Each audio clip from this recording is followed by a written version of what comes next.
I have the immense pleasure of introducing our inaugural lecturer today. We welcome Bhrigupati Singh from Ashoka University in India to join us as senior lecturer in anthropology, working at the intersection of medical anthropology, religious studies, philosophy, and psychiatry. He completed his PhD in anthropology at Johns Hopkins University in 2010 and was also, I might add, an alumni of SOAS as an MA student. Before joining SOAS as a lecturer, he taught at Brown University, Ashoka University and King's College London and held visiting positions in psychiatry at the All India Institute of Medical Sciences, or AIIMS, in Delhi and in Brown University. His first book, Poverty in the Quest for Life, Spiritual and Material Striving in Rural India, was awarded the Joseph Elder Prize in the Indian Social Sciences by the American Institute of Indian Studies, an award for excellence in the study of religion by the American Academy of Religion, and was a finalist for the Clifford Geertz Book Prize. At present, he is working on two related book projects, a book of essays on concepts of the psyche titled Waxing and Waning Life, Spectrum Analysis of Mental Illness and Health, and an anthropological monograph titled The Riot Laboratory, Hindu and Muslim Neighbours in Delhi, set in the resettlement colony of Trilokpuri in East Delhi. In 2018-19, he received a fellowship from the Institute for Advanced Study in Berlin for his current work on mental health and illness. In collaboration with psychiatrists at AIIMS, he is developing new research methods and courses at the intersection of anthropology and social psychiatry. And we are so delighted that he is able to bring his expertise, wisdom, and collegiality to us at CAMHRA. So without further ado, Bhrigu.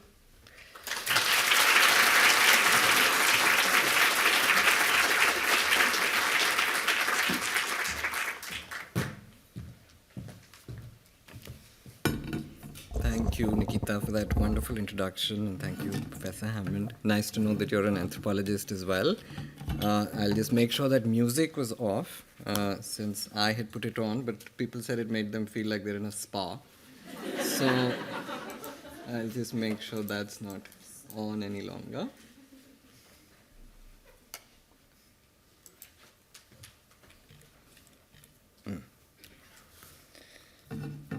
Good evening, friends and colleagues. Thank you all for being here. It's so nice to see such a mix of familiar and unfamiliar faces. It's an exciting but also quite daunting honor to be invited to give this inaugural CAMHRA lecture. As Nikita mentioned, I first came to SOAS as a master's student in anthropology in 2001 and then joined the faculty in January this year. However different the world might have become in these last 20 or so years since I was first here as a student, I feel the idea of CAMHRA very much expresses the genuinely global ethos that first drew me to SOAS from India. As such, I'm very delighted to be contributing to that spirit and to be asked by my colleagues to give glimpses of my work as a way to mark these old and new beginnings. So how do we mark beginnings? If you think of a lecture as a kind of group meditation, then I tried to pose a difficult question, which I hope might be interesting regardless of our discipline or vocation, and to which we don't already know the answer. What can and cannot be quantified? Or if quanta and qualia are sisters, then at what points can they help each other, even if they live in different homes? I don't have just one answer, but I'll try to share a thought process with you that has emerged in my work over the last few years. What does it mean to think or to think together? I'm not particularly fond of Heidegger, but in this book he offers one helpful starting point, emphasizing the proximity in German and English of denken and danken, that is thinking and thanking. So first step before anything else may be to offer thanks to those who created the conditions for us to think. And I know we had a little ceremony outside, but our David and Nikita forgot to thank themselves. How can they thank themselves? So I think our first thanks today, we'll all agree, thank you so much, is to David, Professor David Moss and Nikita for their act of creativity, and much more difficult than a one-off burst of creativity is the daily labor and stamina of creation. So thank you so much. And one thinks and sings maybe better in a chorus. So in the spirit of a chorus, which is hopefully not a tragic chorus, I also wanted to thank David and Nikita for bringing other voices on board, our CAMHRA team whom you saw outside, our CAMHRA faculty, including the new colleagues Neil and myself, and then the existing anthropology faculty whose work has been foundational to CAMHRA, Naomi Late, Orkide Behruzan, and Fabio Gigi, who hosted the Ideas Salon, which some of you may have attended earlier today. Also our professorial research advisors who are with us this week to brainstorm on what future CAMHRA initiatives should look like. And also crucially, our department chairs, thank you so much, who've been so supportive, and the department as a whole, which has really welcomed our presence along with the other centers in anthropology for migration and diaspora studies and the food studies center. And also a sincere thanks to our funders, Research England. I myself first came to SOAS on a scholarship, on a British Council scholarship, and would not have been able to come here without it. So at this moment, when universities in both the places where I've taught till now, India and the United States, are severely under attack, it feels particularly meaningful for CAMHRA to be able to fund master's, PhD, and postdoctoral students from different parts of the world, and for us to be able to mentor a new generation of scholars and practitioners working at the intersection of anthropology and mental health. So, in some ways, thank you, everyone, and nice to see my students here as well from our master's class. Thinking is a kind of gathering of energies, but at the same time, it's also sometimes a solitary act, an account of our own particular stumblings and findings, which we hope will resonate with others. So in that spirit, let me return you to the title of today's talk, What Can and Cannot Be Quantified? Thoughts for a New Alliance of Anthropology and Mental Health.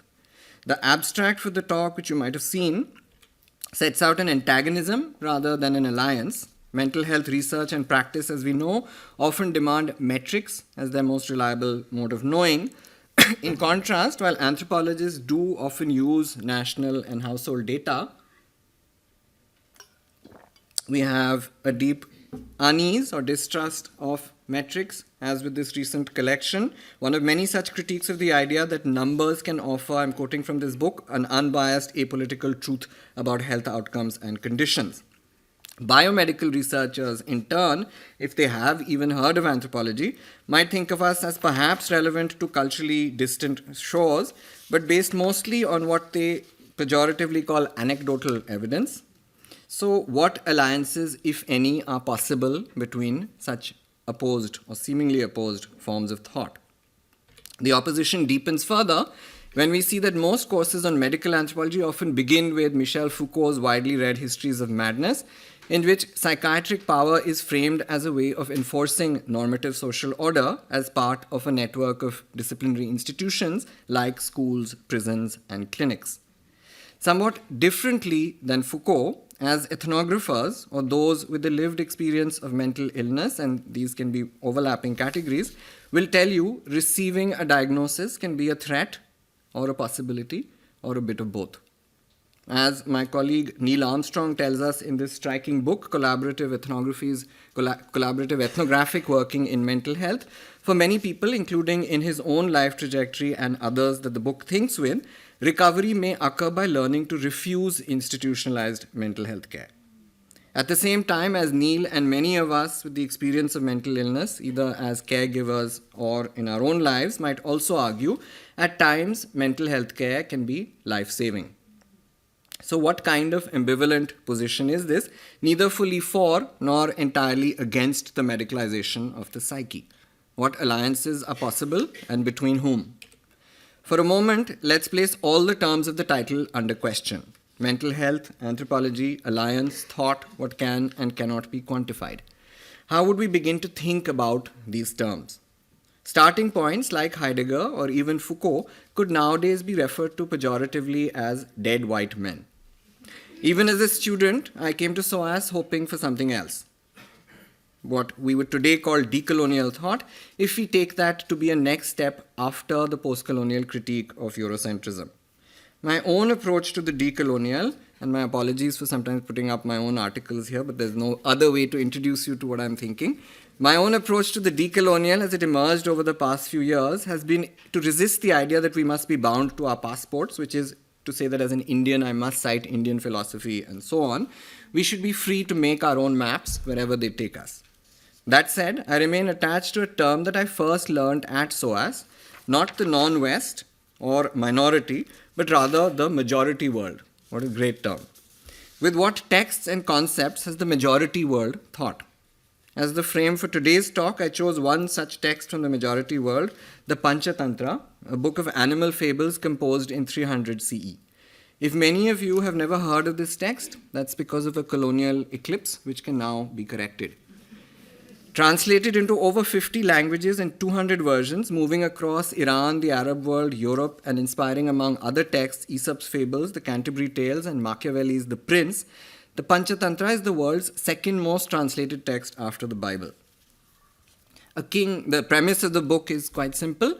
A king is worried about his 3 sons, who are known to be thoughtless or stupid, like many world leaders today. The king calls on an aging scholar to try and awaken their intelligence and offers him a reward. The 80-year-old scholar refuses the reward but takes up the task and writes the Panchatantra. Pancha means 5 and Tantra means weave or thread. The reason I adopt the Panchatantra as my frame is not only for the metaphor of a weave. In fact, the weave or string is not a metaphor. In working with mental health practitioners and treatment seekers, as I'll be describing ahead, I found that collaboration often involves a difficult labor of creating a very specific thread in each instance that can fray or snap. In addition to the idea of weaving, I invoke the Panchatantra for its central moral and political idea. What kind of idea is this? Distinct from Christian or Buddhist ideas of virtue or sin and salvation, the Panchatantra is about an art of alliances and antagonisms. Antagonisms can exist between disciplines and forms of thought based on narrative or numbers, or when one meets a patient, caregiver, and clinicians, even in a formal clinical setting, their perspectives may be sharply antagonistic with one another. In certain forms of distress, aspects of ourselves might be at war. As such, a health-seeking intervention or a form of joining between different ways of thought might be the art of creating the right alliance. At the same time, even in an alliance, one might want to keep space for antagonisms. How would we learn this art of watchful alliances and antagonisms? The Panchatantra is composed of 5 parts: on causing dissension among allies, on securing allies, on war and peace, on losing what you have gained, and on hasty actions. In the spirit of the Panchatantra, rather than thinking of psychiatry or the psi disciplines more broadly only as a form of power, instead, today I offer you a 5-part weave on how we might think about both alliances and antagonisms between anthropology and mental health research and practice. The weave of alliances and antagonisms that I'll set out ahead draws on a decade of research that I began in 2015 as a visiting faculty member at the Department of Psychiatry of the All India Institute of Medical Sciences, AIIMS in Delhi, a leading medical school and public hospital, one of the few remaining democratic healthcare institutions in India, where, as patients would sometimes jokingly say, anyone from the Prime Minister to a homeless person can be found. Alongside AIIMS, a key location of my ethnography are the urban poor neighbourhoods of Trilokpuri and Sundarnagari in Delhi, where AIIMS runs community psychiatry and opioid de-addiction clinics or methadone clinics. Both these neighbourhoods are composed primarily of lower caste Hindu, Dalit and Muslim populations working in the informal economy or as state-employed sanitation workers. These neighbourhoods, Trilokpuri in particular, are infamous as spaces of crime and heroin or smack addiction and Hindu-Muslim violence, which has intensified under the current Hindu right regime in India. Beginning from AIIMS and these neighborhoods, as I began to track treatment-seeking journeys, I found that particular Hindu and Muslim shrines remain well known for the treatment of mansik rog or psychic afflictions, the best known of which is the Sufi shrine of Badaयूं, 5 hours from Delhi. After a year of accompanying patients on their journeys, I realized that what I was traversing was in fact the circuit of mental health care in India that moves between hospitals, homes, neighborhoods, and shrines in no particular order.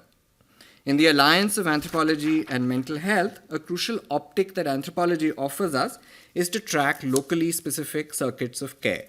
As Kim Hopper and others have argued, in so-called advanced industrial democracies, mental health care for the poor often spirals into circuits of hospitals, homelessness, and incarceration.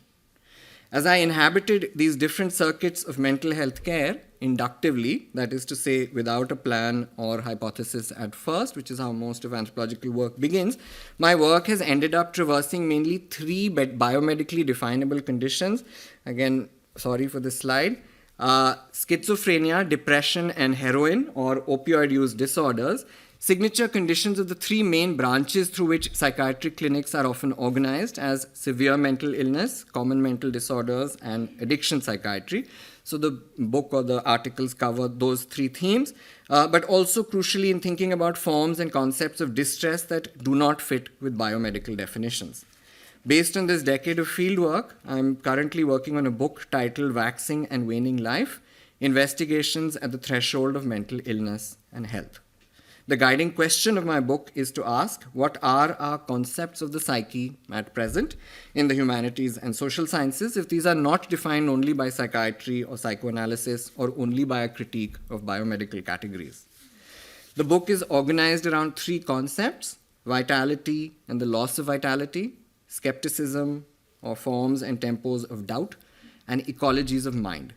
Even if these concepts sound a bit alien at first, I'll hope to make them more legible in the course of the talk, as each weave or tantra ahead arrives at these concepts grounded in an empirical puzzle. The structure of the talk is such that before each weave, I'll offer you its contents and a possible answer to the question, our guiding question for today evening, what can and cannot be quantified, and a particular example of an alliance between anthropology and mental health research and practice. Before beginning the weaves, though, one of the exciting challenges for today evening was that given the range of perspectives that our gathering is composed of today, I couldn't assume that everyone here would have a prior knowledge of anthropology. So what could we tell you about the history of anthropology and mental health?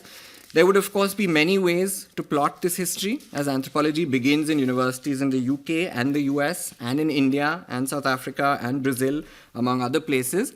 But here are four recurring elements of an anthropological engagement with mental health, expressed and contested over generations: unsettling the idea of the normal, a commitment to ontological diversity, that is, different ways of conceiving of reality, how cultures absorb newness, and a commitment to longitudinal experience near narrative methods. Each of these concerns can be seen, for instance, among early 20th century disciplinary founders, and this is just an American plot, but an interesting one: Franz Boas, Edward Sapir, Zora Neale Hurston, and Ruth Benedict, each of whom wrote passionately to destabilize Euro-American ideas of the normal, at times quite directly in relation to the birth of the psi disciplines. For the next generation of anthropologists after this, the conversation between anthropology and mental health often took the form of emphasizing cultural difference against what were still emerging globally standardized diagnostic categories.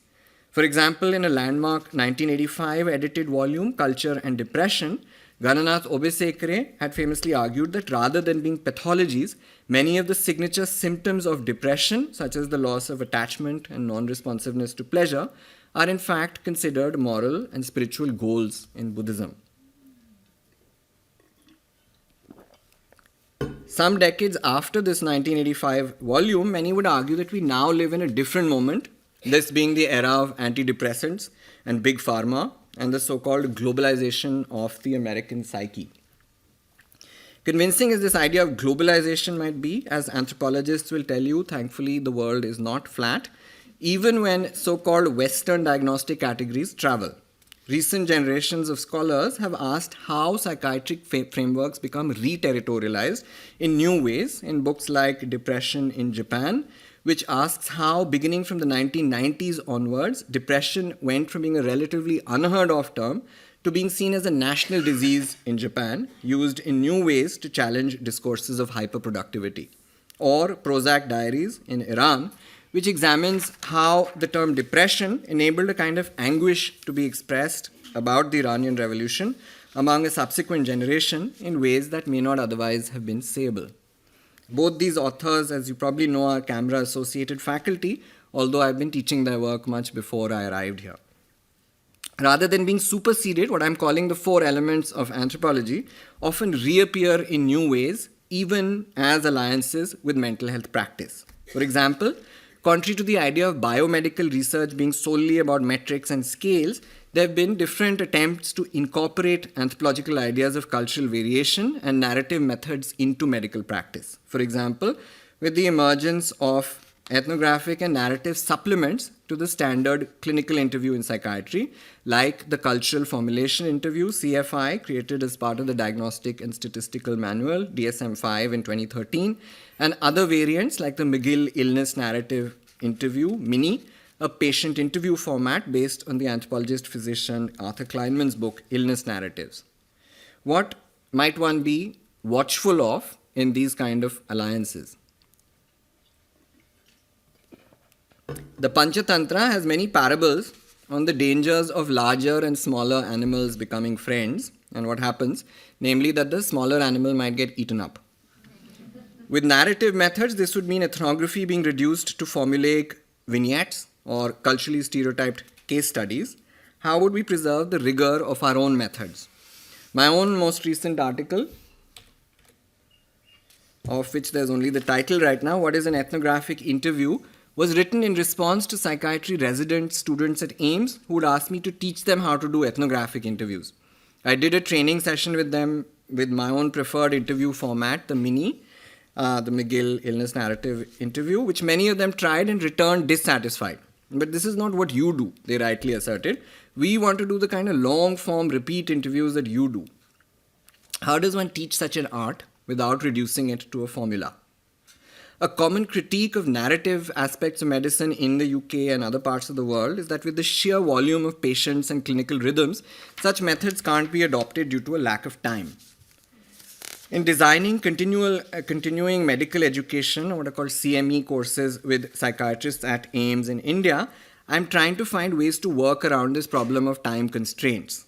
Our next CME in August this year will focus on this question of what longitudinal repeat interviews might look like, since even in outpatient care, at times, clinicians do meet patients and caregivers repeatedly, sometimes for years. The kind of ethnographic interviewing I suggest, or what I'm calling it, is a form of pulse reading, as a way of understanding fluctuations of vitality, even as a medical diagnosis may remain entirely stable. Alliance though this may be, for now we have wandered deeper into qualia, so let's make our way back to the cold, hard world of quantification. How does it work when it does? For the next weave, I invoke a form of thought that many disciplines across the arts and sciences might recognize as their way of thinking, namely pattern recognition. Patterns may indeed be quantifiable, but why does a particular pattern exist? That may be an ethnographic question. I'll give you 2 examples of this. First, what I'm calling ecological variation in relation to the Indian version of a global opioid crisis. And second, what anthropologists could do in relation to a signature method of medical science, the randomized controlled trial, or RCTs. What are the politics by which we begin to pay attention to particular patterns while other patterns remain invisible? As I began this research in 2015, the United States, where I'd been living for the last 15 years, was going through an opioid epidemic. As I began to read more widely on this theme, I realized that if we turn our attention beyond US-centric news reporting, opioid-related mortality rates can also be quite staggering, for instance in Afghanistan, Iran, Spain, parts of the UK, and many other parts of the world, where opioids are the drug of the poor and the homeless. Precise number of overdose deaths in global south contexts are harder to quantify because deaths among the homeless in India, for example, in mortuary records, most often are recorded as cause unknown. What, if anything, could be known numerically? In 2018, AIMS addiction psychiatrists conducted the largest ever survey of opioid use in India, funded by the WHO, covering 200,000 randomly selected households across all 36 states and interviews with 72,000 heroin users. Some of the findings of this survey are quite startling. The prevalence of opioid use in India is 3 times the global average. About 2.1% of India's population use opioids or abuse. What kinds of diagnostics can anthropologists contribute to these global and national aggregates? One way would be to disaggregate the idea of an epidemic.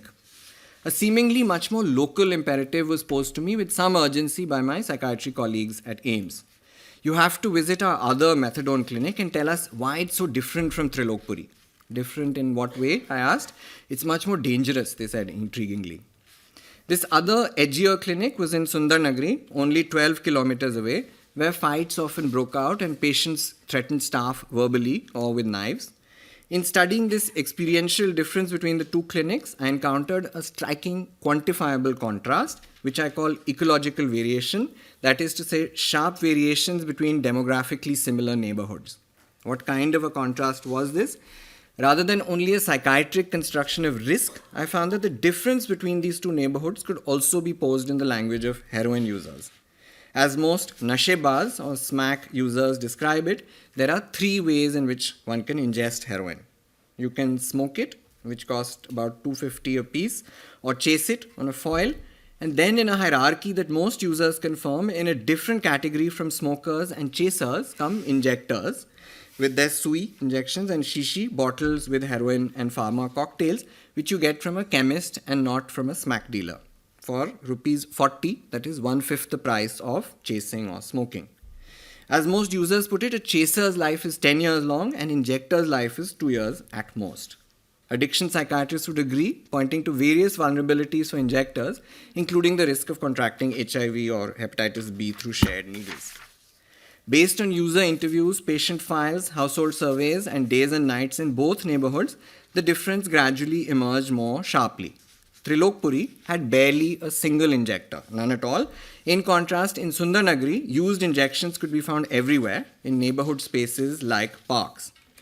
Matching this difference with clinic figures, I arrived at a research question: can a neighborhood fall sick in ways different even from a proximate locality? What causes such differences?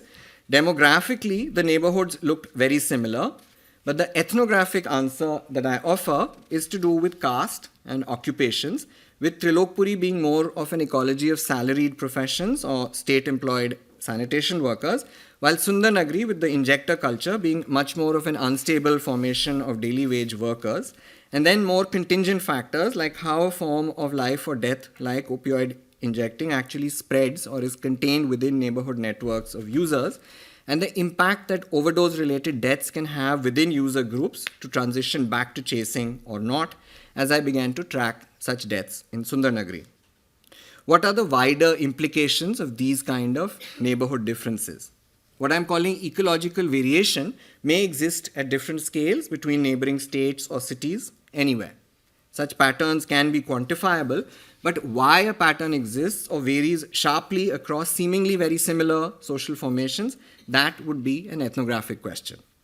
Where else would such a method be helpful? In one of the flagship research programs at CAMHRA, David Moss, Kira Vikramasinghe, Milena Wirth, and others have been studying the world's first large-scale randomized controlled trial, RCT, of open dialogue, a form of therapy based on drawing in a person's social network into dialogue, particularly in moments of crisis, that's currently being tested for viability within the NHS. The RCTs, as RCTs do, will test whether, on average, people receiving open dialogue therapy do better than those in treatment as usual. But why and for whom did the therapy work better? How did people draw in their social networks or cope with loneliness? What pressures did the therapy place on care workers?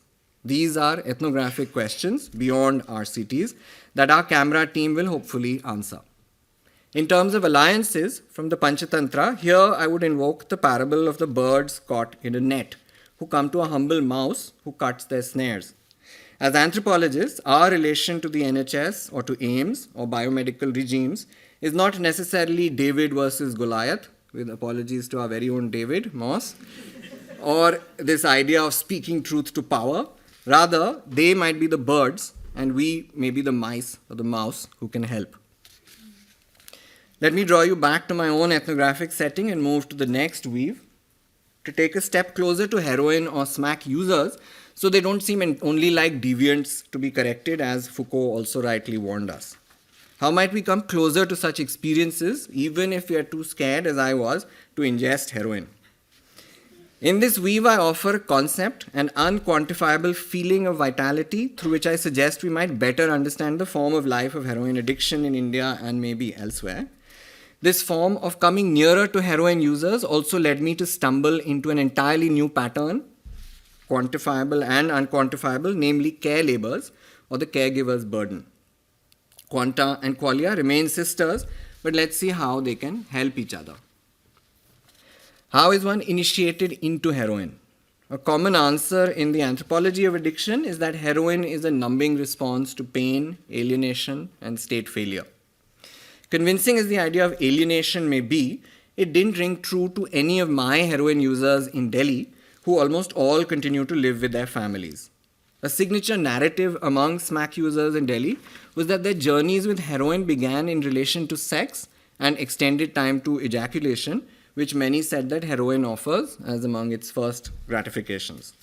Others said heroin made them more dabang, daring, a quality of life needed for the most common vocation for smack users in Delhi, often listed in clinic files as occupation pickpocket.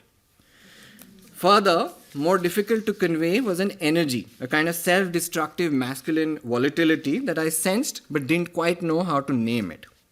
And then, a footnote in the history of heroin brought with it a new conceptual possibility.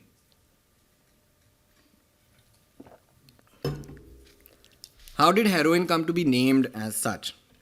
In 1895, Felix Hoffmann, a German chemist at Bayer Pharma, resynthesized morphine in an attempt to produce a less addictive opiate. The experiment mistakenly produced a substance twice as powerful as morphine.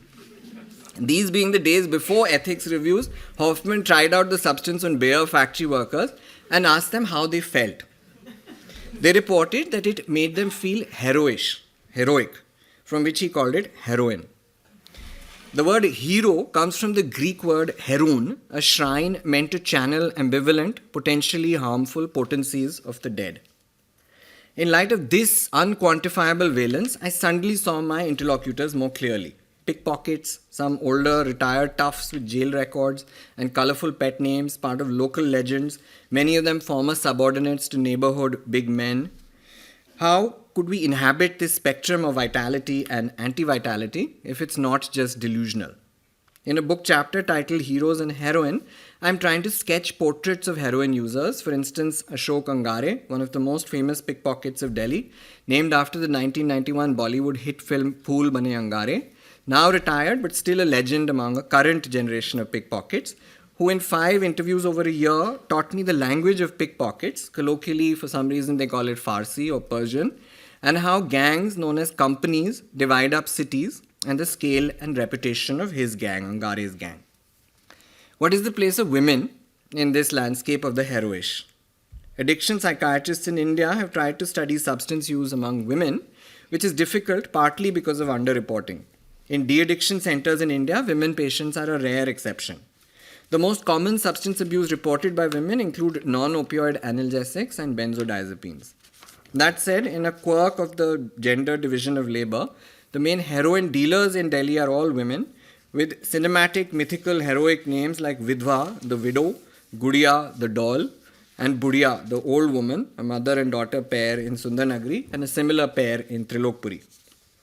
A different optic emerged as I began to spend time with heroin users in their homes, and descended from the clinical or the heroic to more ordinary struggles for vitality. In following addiction trajectories over time, I began to feel that perhaps the most difficult labor, strongly gendered, is the labor of care. For instance, the legendary Angare's household with 5 children has for the past 10 years run entirely on income earned by his wife, Sunita, and his mother, both of whom work as cleaners in a school in Delhi. In interviewing Sunita, I began to understand the density of her experiences, smuggling smack for Angare into jail, tracking him across hospitals when he went missing, saving money for their children's tuition and his treatment. I discussed this with my colleagues in addiction psychiatry at AIIMS, and we began to focus more explicitly also on the struggles and fluctuating vitality of caregivers. Such a shift in focus can also make the whole national aggregate look different. Ravindra Rao, one of the principal investigators of the AIIMS 2019 survey, and I decided to think together on the question, is India going through an opioid epidemic? Based on this intersection of ethnography and psychiatry, we suggest three main features of the Indian version of the opioid epidemic. First, unlike the US, it's not iatrogenic, that is to say, it's not a result of physician-prescribed painkillers. Second, like with neighbourhoods, there's considerable ecological variation across seemingly similar regions. And third, most crucially, the heroin user population of India is almost entirely male, while the caregivers are almost entirely female, with severely intensified burdens that is entirely eclipsed in counting only individual patients. As such, ethnographic work can, on occasion, also make national aggregates look different. But what about smaller household aggregates? Can care labours be quantified? In what ways do these remain uncounted globally? One way in which global health conditions are compared is through a measure called DALIS, Disability Adjusted Life Years, through which, for instance, global mental health practitioners compare the burden of mental illness and, say, cardiovascular diseases. But DALIS only measures individual patient burdens. What if a measure like DALIS also had to account for the challenges of caregivers? A next phase of my work alongside AIM psychiatrists is trying to investigate this question further, initially through systematic reviews, as it's called in the sciences, comparing existing studies of caregiver burdens to understand what, if anything, such burden scores capture. One starting point for our study is that a signature challenge of mental illness are also the affective stressors faced by caregivers. Based on initial reviews, our hypothesis is that if mental illness is disaggregated as schizophrenia, depression, and opioid use disorders, then the challenges faced by caregivers are significantly different across these three conditions. Interestingly, in reviewing such patterns across high and low income countries, a curious paradox emerges, visible, for instance, in comparing caregiver burden scores in the UK and India. Namely, burden scores in low resource settings are often better than in high income countries. In future years, I'll hope to investigate this paradox more closely through ethnographic work with household cohorts in Delhi and London to understand the challenges and coping strategies across these two contexts and the relation, if any, between caregiver wellness and patient outcomes over time. As with the structure of thought in the Panchatantra, a story may lead to another story or a further question. In understanding something as fleeting as the feeling of vitality that heroin may offer, I couldn't help but wonder, how is vitality quantified? In the next weave, I take up an anthropological engagement with a key mental health tool, rating scales, and offer two examples of the kind of lacuna that ethnography may uncover in such scales. For example, patient involvement and political subjugation.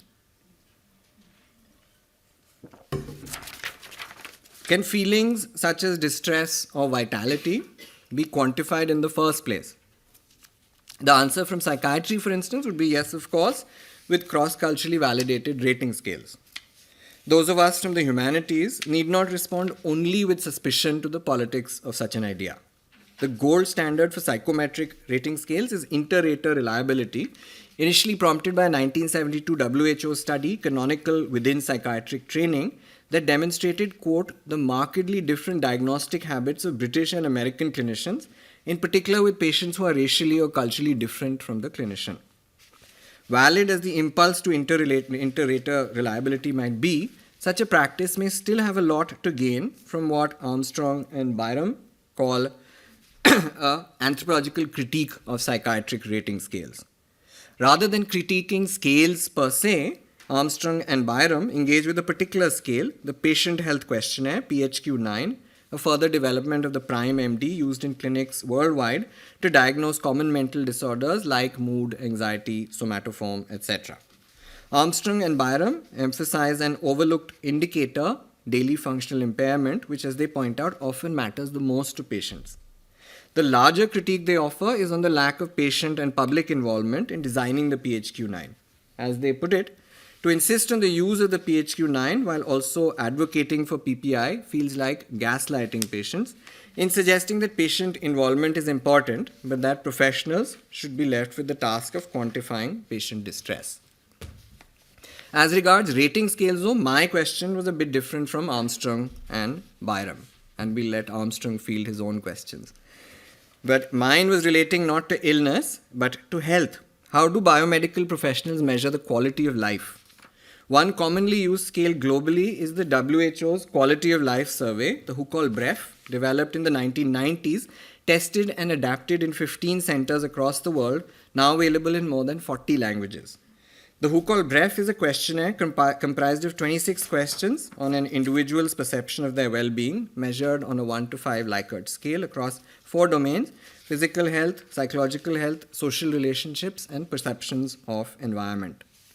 I felt I would not be able to engage with such a scale or critique it or understand unless I myself had used it.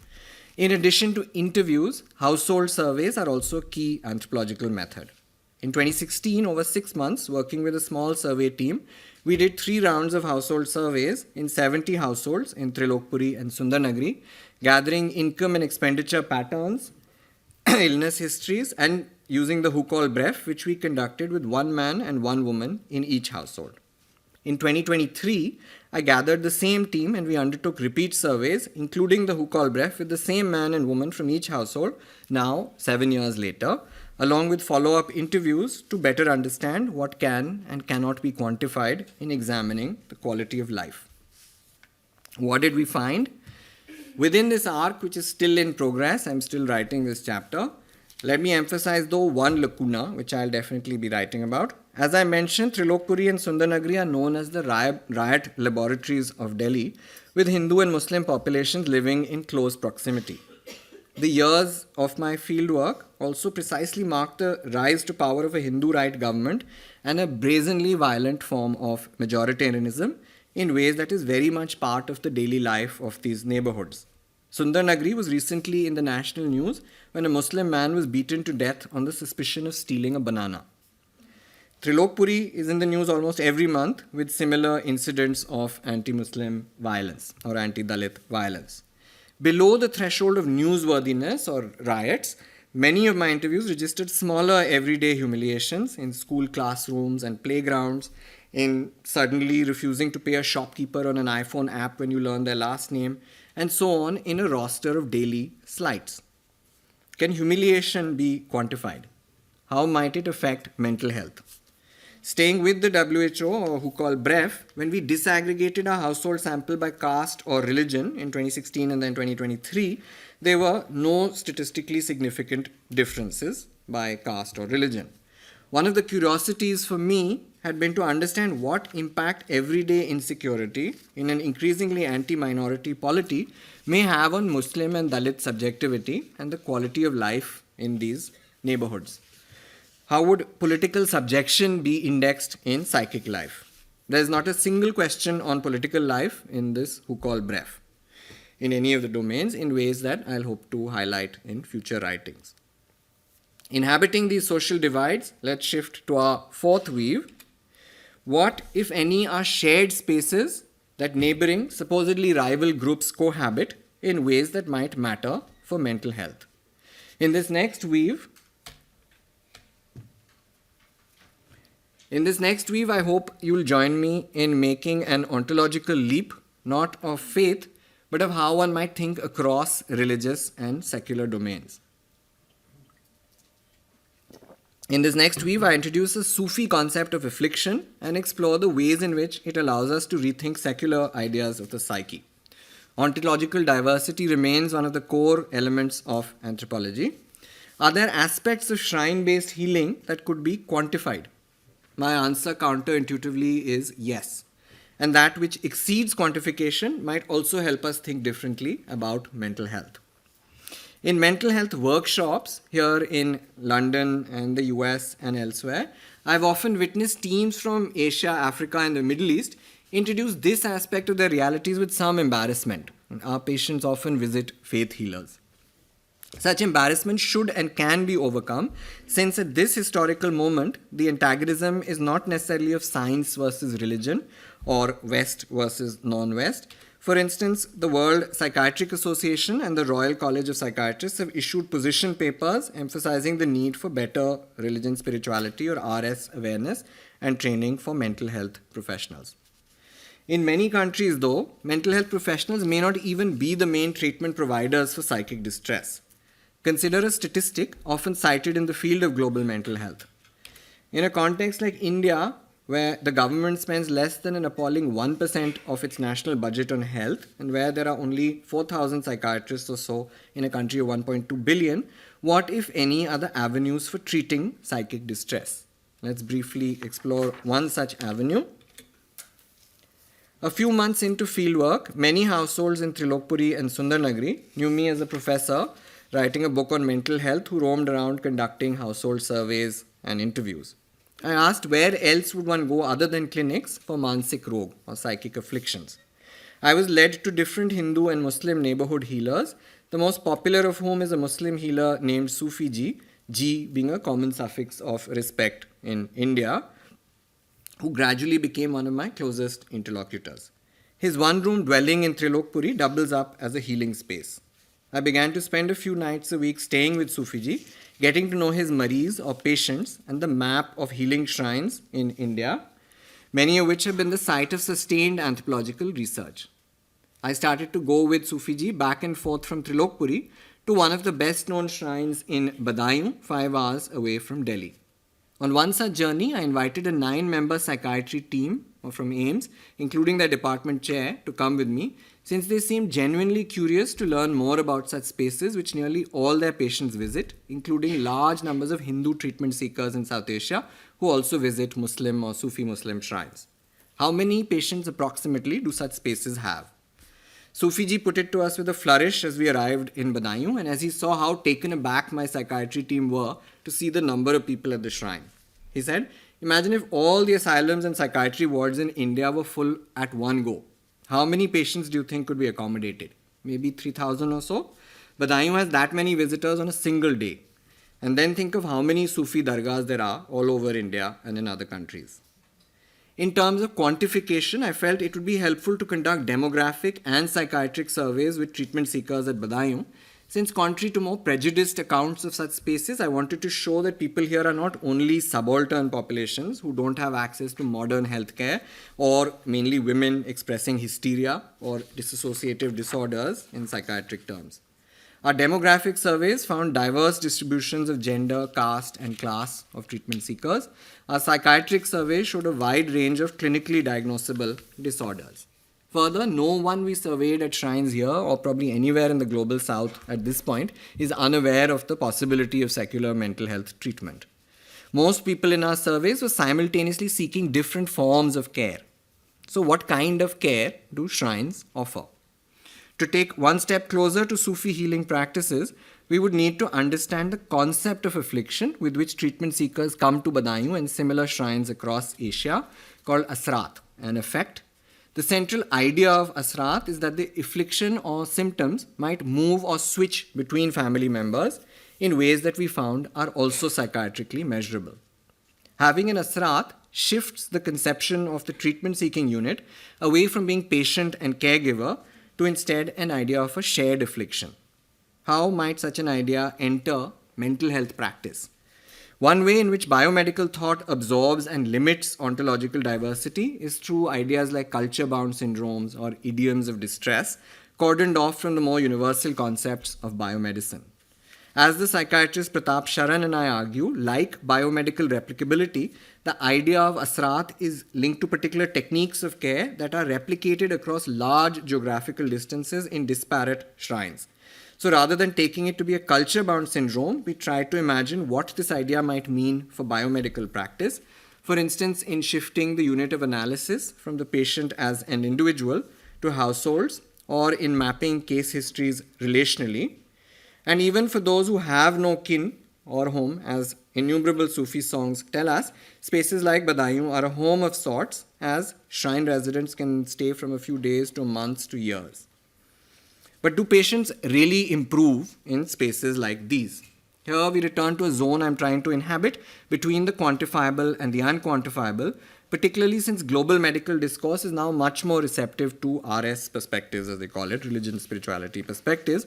For instance, a recent study by NIMHANS, a leading center for research on mental health in India, published in the British Medical Journal, followed a cohort of patients over a 3-month period in a temple in Tamil Nadu and showed that the patients improved significantly as measured by psychiatric rating scales. The NIMHANS study, though, is unable to show how such improvements occur. To investigate improvements, we asked, how does an asrat begin? Most often, an asrat begins with a threat to existence arising from an intimate other, which may initially appear as a doubt or shak, which a healer may diffuse as vehem or misplaced feeling, or treat as real, as a perception of psychic threat based on actual conflicts with intimates like spouses, siblings, neighbors, or business associates. The nearer they are, the more dangerous they are, as patients and healers will often say. To understand the secular and non-secular implications of this thought, I ask you to make two leaps with me and my psychiatrist colleagues. First, to understand the intimate injuries and suspicions of asrat, not as sorcery or black magic, but as tempos of doubt. Many mental illnesses are relapsing remitting. So a relationship or a household or a self may be thrown into pervasive doubt. Is this my son speaking, or is it the illness expressing itself? Has my partner turned into someone I don't know? Am I surrounded by people who could lynch me? Mental illness is sometimes an unbearable intensification of ordinary doubts. Like with vitality, how would we think about something as unquantifiable as doubt? And here's the second leap. Alongside anthropological analysis, the most rigorous understanding of doubt I found is from the philosopher Stanley Cavell, who opens a way of thinking about doubt as a central aspect of human relatedness.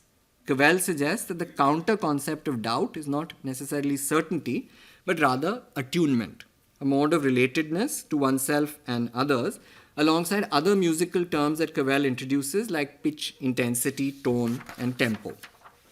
In tracking treatment seekers between Delhi and Badaयूं over the past decade, I found that the movement in a space like Badaयूं is not from doubt to faith, since symptoms may recur or a healer or a family member may remain a source of doubt, but instead, thinking with psychiatry and philosophy, we suggest that spaces like Badaयूं might be seen as offering two forms of healing, subjective and intersubjective forms of attunement. For example, even a common ritual object like a cooling amulet or a calming ritual substance ingested in a shrine might be aiming for ends not unrecognizable to mental health practitioners, like reducing the tempo of a rumination to prevent it from spiraling, or learning to live with voices, usually understood in spaces like Badaयूं as spirits that need to be acknowledged. As such, biomedical and spiritual healing, I would say, are not necessarily contraries, and at times might be pursuing similar ends, altering a mood, allaying an anxiety, or a feeling of loss or threat, or dampening voices. At other times, healing shrines may address quandaries of relatedness through forms of intersubjective attunement in ways akin to forms of family therapy, by recombining relations in which an injury is redistributed not as patient and caregiver, but as a shared asrat, in ways that can bolster a relationship, which I trace through different ethnographic examples in tracking forms of relational attunement or discordance through which tensions may escalate in tempo, pitch, and tone. What might this mean for research questions in global mental health? In a canonical but disputed series of WHO studies, which David mentioned as well, called the Better Outcomes Hypothesis, it was argued that the long-term outcomes for schizophrenia, counterintuitively, are better in so-called non-Western cultures, despite the lack of psychiatric support. How could this be? The anthropologist Tanya Luhrmann argues that this is because in spirit-infused cultures, hearing voices are more common and thereby perceived as less threatening. Contra Luhrmann, we argue that voices in the so-called non-West are not necessarily at all less terrifying. Rather, what is more difficult to understand are therapeutic spaces like Badaयूं, through which distress becomes livable. What would this mean for mental health practice in other parts of the world? With a colleague from the Harvard Divinity School, I'm trying to create a continuing professional development program, CPD, which we've called Ethnos MH, a training program to enhance religion, spirituality, or RS awareness, hosted by CAMHRA, which we would pilot in Boston, London, and Delhi, with funded ethnographic projects for mental health professionals to study spaces of RS engagement within their own milieus. Our time for this meditation is running out, and as must be your patience. So instead of a longer weave, for the last weave, I'll offer you a very brief knot that I'm still working through as regards the COVID-19 pandemic, and then conclude. I hope that's okay.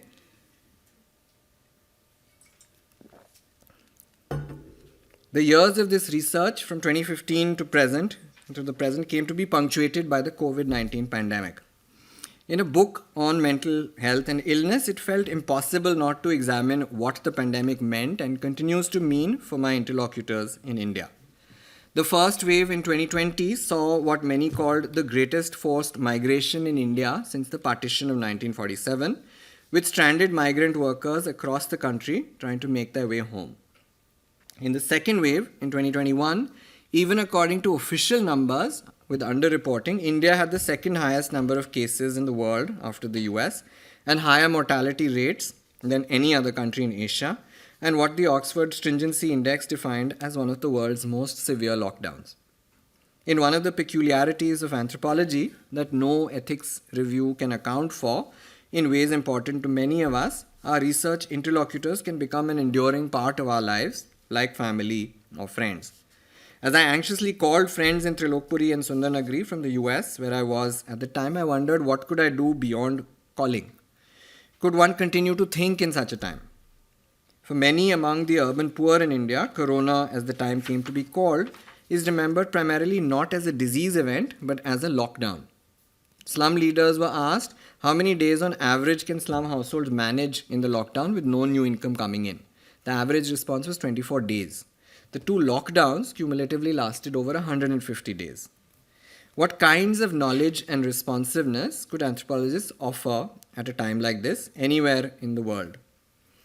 For me, among the most inspiring work from that phase is by Laura Baer, Nikita Simpson, and others on how families in the UK were experiencing loss and how state authorities, insofar as possible, might consider conditions for a good death such that the bereaved might be able to mourn to prevent future trauma.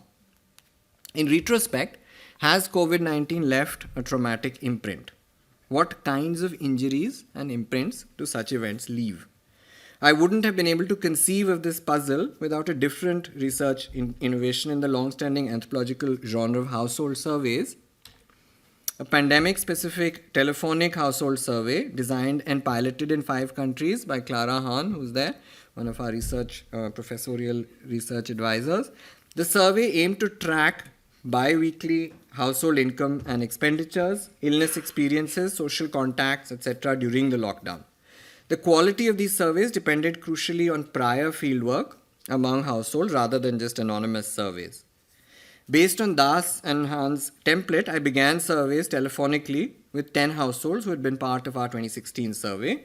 6 rounds of surveys in 2020 and then again in 2021 gave me a small but palpable glimpse into the frequency, timing and distress and forms of distress events, which even just among the 10 households I was tracking included evictions, suicide attempts, closure of bank accounts for heart-wrenchingly small amounts of money, distress sales of minor household items, forms of COVID that left lasting respiratory difficulties, and memories of death, sirens, and the pervasive worry of family members being taken away if any illness was reported.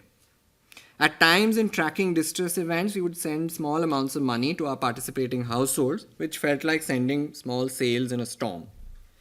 By 2020 and onwards, I was able to return in person to these households and was startled by how much the pandemic had receded as an event.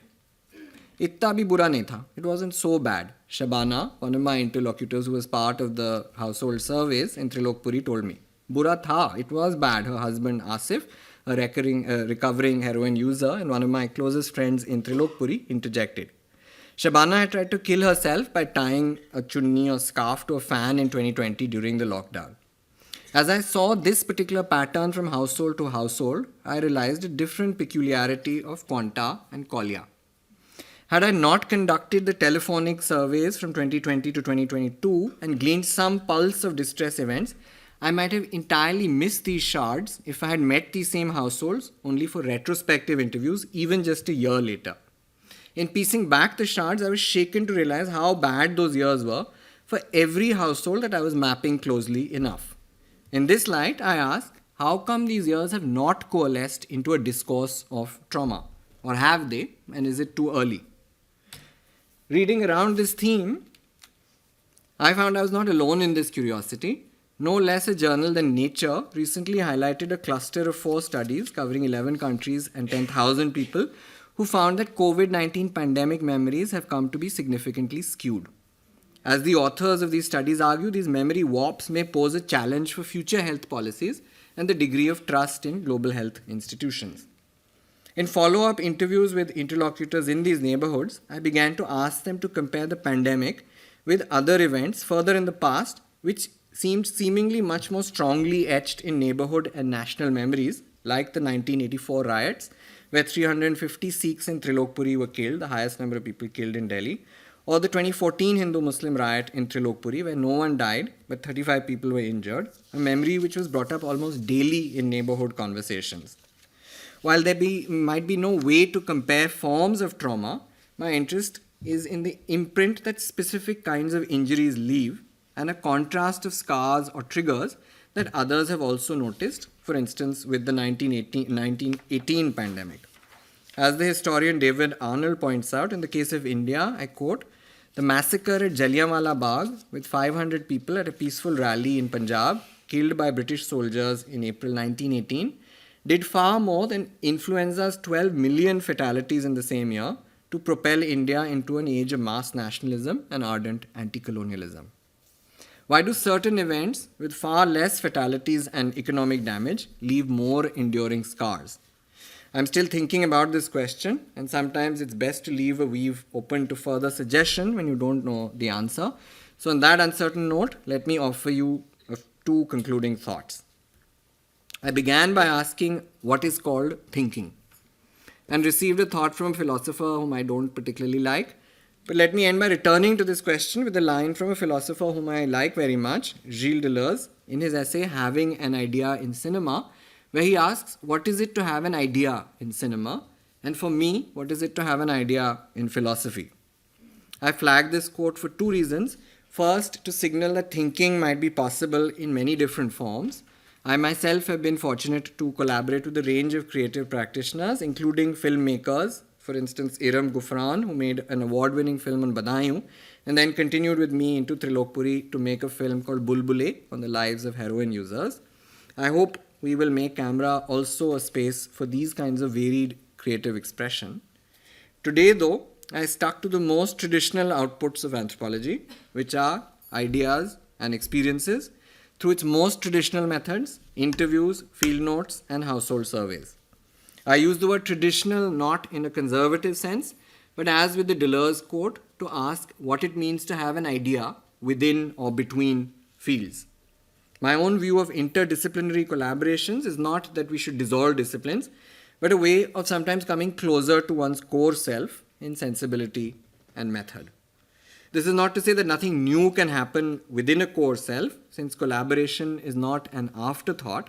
Rather, anthropology is a way of receiving the presence of others, be it psychiatrists or treatment seekers or caregivers or healers, and the pressures that they might put on one's ways of knowing.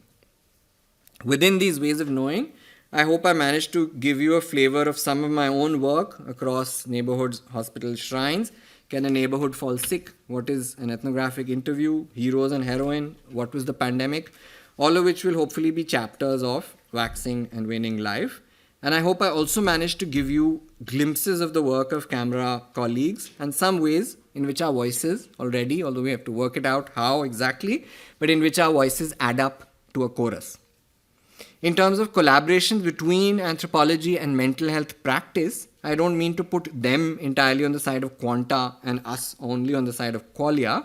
Rather, my plot today emerged through my own particular collaborations with diverse forms of knowledge and experiences of mental illness.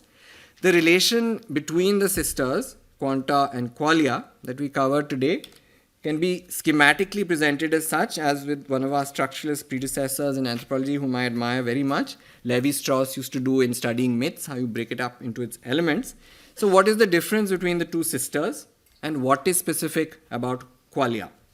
I'm still thinking about this, but at least I can tell you this much, that it is not a difference, or if it is a two-way street, what differentiates the paths is not a difference of scale. If we were to wrongly conclude that quanta is about large scales while qualia are small, one weave within CAMHRA work is kinship and households and the people or things that make up our world.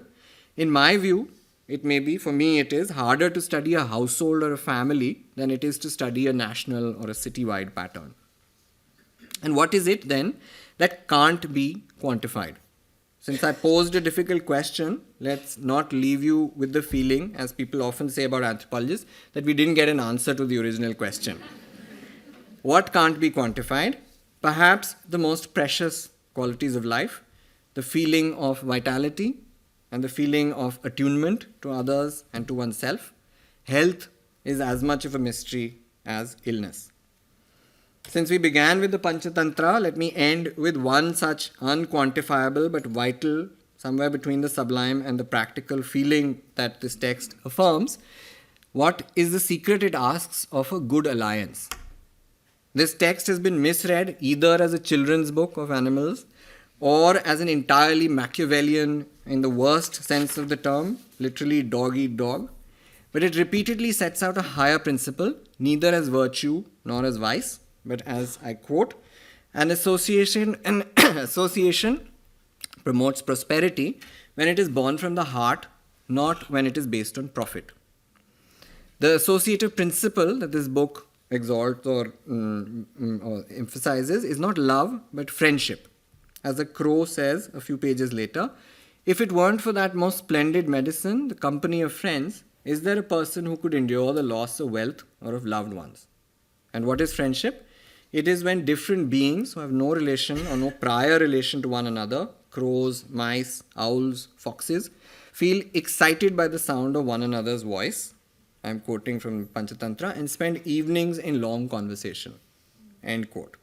And so I end with this benediction, with which anthropologists and Sufis would probably agree. I hope that CAMHRA will be a space of as yet unknown friendships and conversations that continue long into the evening and night, as today has. Thank you.